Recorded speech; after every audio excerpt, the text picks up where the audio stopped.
السلام عليكم ورحمة الله تعالى وبركاته. أهلا بالإخوة الكرام، مرحبا بقناتكم مروان هيستوري. أتمنى أن تكونوا بخير وعلى خير. المغاربة فاقوا واحد الصباح سمعوا أكبر صدمة بالنسبة لهم هي وفاة الملك محمد الخامس بعد عملية جراحية خاطئة عام 1961. هنا المغاربة غادي يحزنوا أشد الحزن على الوفاة ديال الملك الراحل محمد الخامس اللي عايش الاستعمار وعايش الاستقلال. ملك استثنائي، ملك فريد من نوعه، عاش حقبتين، ما قبل الاستقلال وما بعد الاستقلال، والمجاهد الكبير ضد فرنسا اللي غادي يشرشم فرنسا وغادي يتحداها وما غاديش يبقى يوقع على الضرائر اللي كانت تعطاه من طرف فرنسا. هنا بعد وفاة الملك محمد الخامس غادي يتولى العرش ابن ديالو الملك الحسن الثاني على العرش. اذا بغيت تعرف الحقيقه اجي نعاود لك الحكايه من البدايه، وشنو دار الملك الحسن الثاني، شنو كان تيدير والطفوله ديالو. اذا اجي نعاود لك الحكايه من البدايه. الحسن الثاني من مواليد 1929، كان من صغره ضابط الفرنسيه، كيعرف ليها مزيان لدرجه انه تيهضر بالفرنسيه اكثر من الفرنساويين اللي كانوا في المغرب. فكان ضابط فرنسيه، واحد الصحفيه فرنسيه كانت في المغرب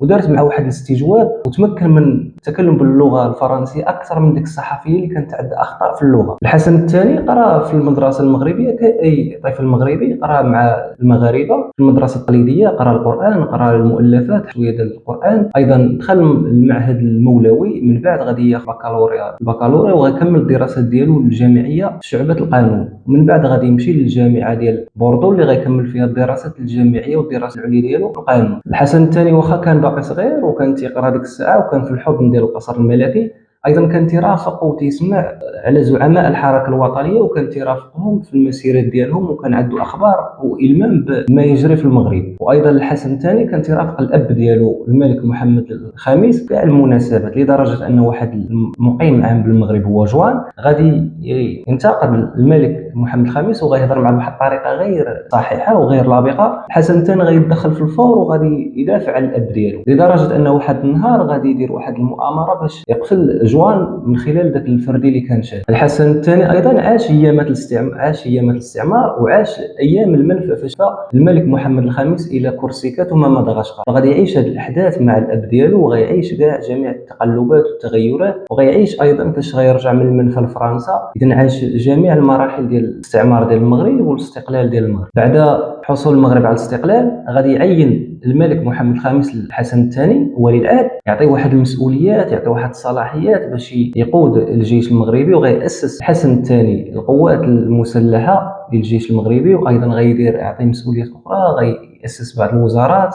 ايضا كان هو النائب ديال رئيس الوزراء في المغرب، وغيأسس بعض المؤسسات، بعض الجمعيات الى غير ذلك. فكانت عنده صلاحيات عطاها خوله للاب ديالو الملك الراحل محمد الخامس رحمه الله، يعطيه هذه الصلاحيات والمسؤوليات باش يكون قائد ناجح وقائد في المستقبل باش يقود المغاربه ويكون الملك الشرعي ديال البلاد. لكن بعد وفاه الملك محمد الخامس غادي يتعين الحسن الثاني ملكا على المغرب. هنا غادي ندخلوا في مغرب جديد، مغرب صفحه جديده، عهد جديد. اذا الحسن الثاني غيبدا من الصفر، غادي يبني المغرب الحديث، المغرب الحديث بطريقه جديده بعيدا عن التقليد الفرنسي. غادي يحاول يتخلص من جميع داك الشيء ديال فرنسا والتقاليد ديال فرنسا والعادات ديالها. المغرب بتقاليده وبعاداته الاصليه. والحسن الثاني في هذه المرحله فاش غيتعين راه ما كانش عنده الفلوس، راه بدا من الزيرو، لدرجه ان بعض العائلات والاسر في المغرب كانت اغنى من الملك، وبالتالي الحسن الثاني ما كانش عنده دوك الثروات الكبيره. غادي يبدا بشويه بشويه ياسس الدوله وياسس المغرب الجديد او الدوله الحديثه المغربيه. وفي هذه المرحله كان واحد جوج تيارات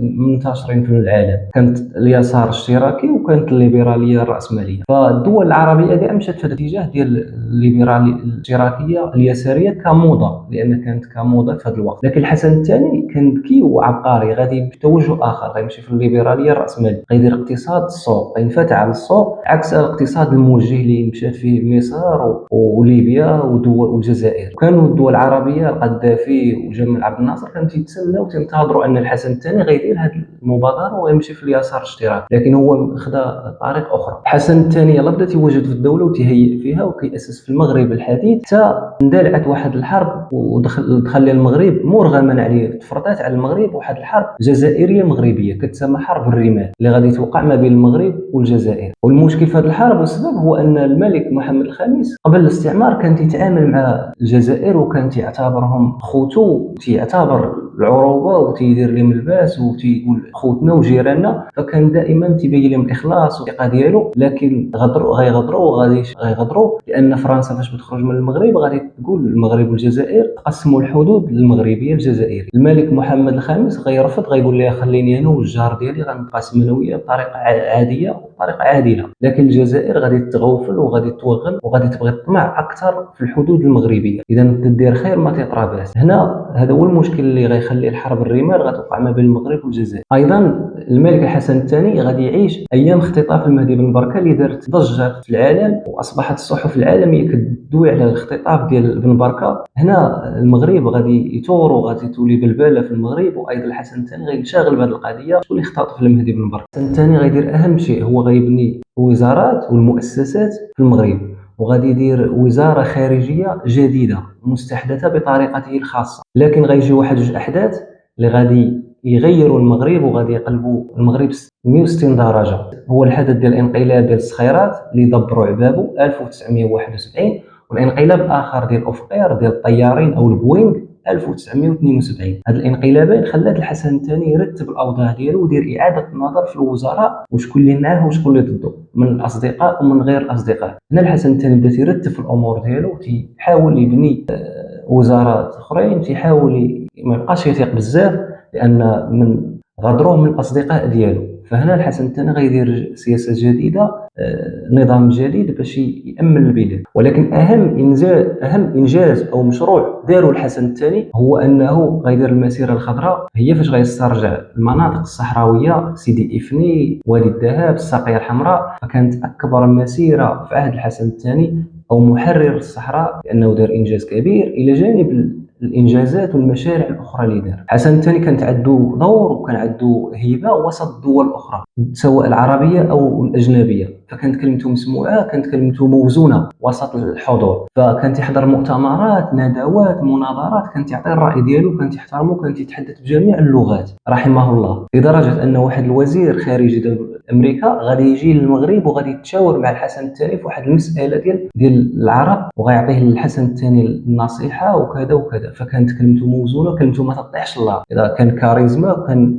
مهيب وسط الدول الاوروبيه او العربيه. الحسن الثاني هنا غادي يهتم بالفلاحه، القطاع الفلاحي، غادي يبني السدود، هو باني السدود في المغرب. علاش؟ لان الحسن الثاني كان دائما عنده داك الخوف وعنده داك المشكل لا يوقع شي مشكل فيما بعد ان المغرب ضربوا شي مجاعه او الجوع الى غير ذلك، فكان تيدير دائما احتياطات. غيبني السدود وغيهتم بالقطاع الفلاحي، غيبني اكبر السدود في المغرب، العدد ديالها كبير، باش هذوك السدود الا وقعت شي ازمه او الله يحفظ دوك السدود الدور ديالهم هو سقي الاراضي الفلاحيه باش يبقى الفلاحه منتعشه في المغرب. والحسن الثاني العجيب في الحسن الثاني هو انه تعترف، تيقول بانني درت خطا سياسيه، اتخذ قرارات سياسيه خاصني ما نتخذهاش، خاصه في كتابه ذاكره ملك يقول بانني درت خطا سياسي، سواء في سنوات الرصاص او تازمامارت، كل هذه الاحداث عاشها المغرب في عهد الحسن الثاني. لكن في الاواخر ديال العهد ديال الحسن الثاني، السنوات الاخيره في التسعينات، غيبدا الحسن الثاني يطلق شويه اللعب للحريه، شويه اللعب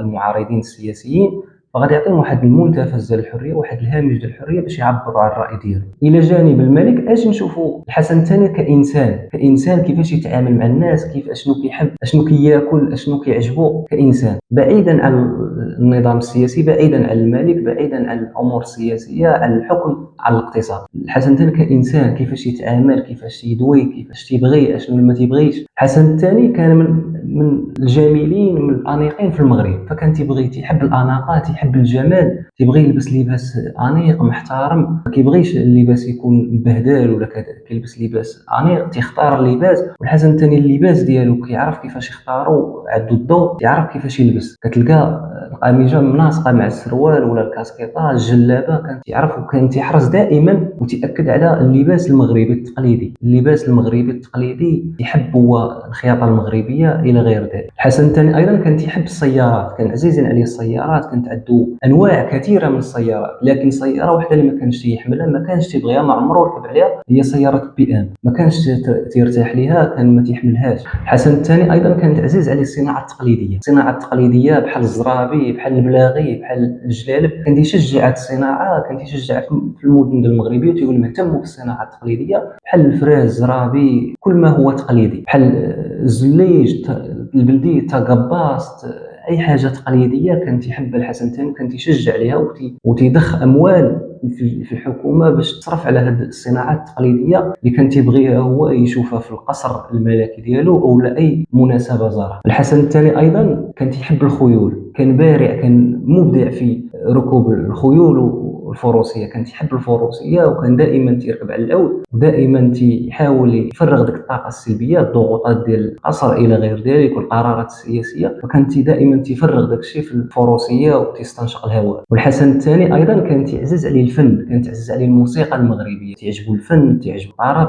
لدرجه انه كنت يدير حفلات مع وتعيط على مغنيات بحال ام كلثوم، عبد الوهاب الدكالي، فكان تعجز عليه المغنيين والمطربين والفن بصفه عامه. لكن للاسف غادي تجي الصدمه الكبرى وهذه سنه الحياه، غادي يتوفى الحسن الثاني في يوليو سنه 1999 تاركا الحكم لابنه ولي العهد هو الملك محمد السادس، اللي غادي يكمل المشروع ديال الاب ديالو وغادي يبني مغرب جديد، صفحه جديده، عهد جديد، دولة الحق والقانون. والعبرة اللي غادي ناخذوها من الملك الحسن الثاني هو أنه كان من أعظم الملوك في المغرب، هو الملك الثاني بعد الاستقلال بعد الأب ديالو محمد الخامس، الملك الذي فرض على الفرنسيين وجر على الفرنسيين، الملك اللي تخلص من الوجود الفرنسي في المغرب والتقاليد ديالها والعرف ديالها والسياسة البطشية والاستعمارية ديالها، الملك اللي بنى مغرب جديد، الملك اللي حرر البلاد رحمة الله عليه. إذا هذا الشيء اللي كاين. شنو بان لك في قصة الملك الحسن الثاني طيب الله ترى؟ السلام عليكم.